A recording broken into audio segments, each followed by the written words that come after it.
হেই WhatsApp guys, কি অবস্থা সবার? আশা করি সকলে ভালো আছেন, আমিও ভালো আছি। আজকে আমি যাচ্ছি দেওহাটা একটি এসি সার্ভিসিং এর কাজে। বাসের থেকে নামার পরে অটোতে আমি বাসার উদ্দেশ্যে রওনা দিলাম। বাসাটা অনেক ভিতরে, নদীর পাশ দিয়ে রাস্তাটা খুবই ডেঞ্জার ছিল। আমি তার বাসায় এসে বললাম মূলত এসিটিরই কাজ করব। কাজের জন্য যা যা প্রয়োজন সোহান আমাকে এগিয়ে দিচ্ছে। আমি এয়ার ফিল্টারগুলো খুলে নিলাম। ফিল্টারগুলো খুব ময়লা হয়েছে, একদম ব্লক হয়ে গেছে ময়লায়। তো ফিল্টার খোলা শেষ, এখন আমি স্ক্রু খুলে নিব। খুব যত্ন সহকারে সাবধানতার সাথে আমি এই কাজটি করছি। এই কাভারটা খুলে নেওয়া শেষ, এখন এইগুলা আমি ধুয়ে ফেলবো আমার ভাইকে দিয়ে। আমি কাজ করতে করতে ও এইগুলা ধুয়ে ফেলবে। আমি এখন এটাতে পর্দা লাগিয়ে নিব।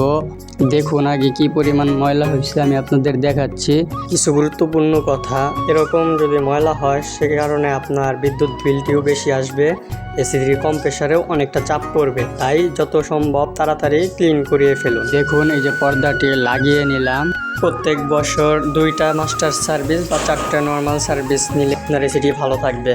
আপনাদের কাছে রিকোয়েস্ট থাকবে, যদি কিছু শিখতে পারেন আর ভিডিওটি ভালো লাগে অবশ্যই লাইক, কমেন্ট, শেয়ার আর সাবস্ক্রাইব করে অবশ্যই বেল আইকনটি চেপে রাখবেন পরবর্তীতে এরকম আরও ভালো ভালো ভিডিও পাওয়ার জন্য। সাথে আমি আউটডোর ইউনিটটিও ভালো করে ওয়াশ করে দিলাম। আজকের ভিডিও এই পর্যন্তই, সবাই ভালো থাকবেন, ধন্যবাদ।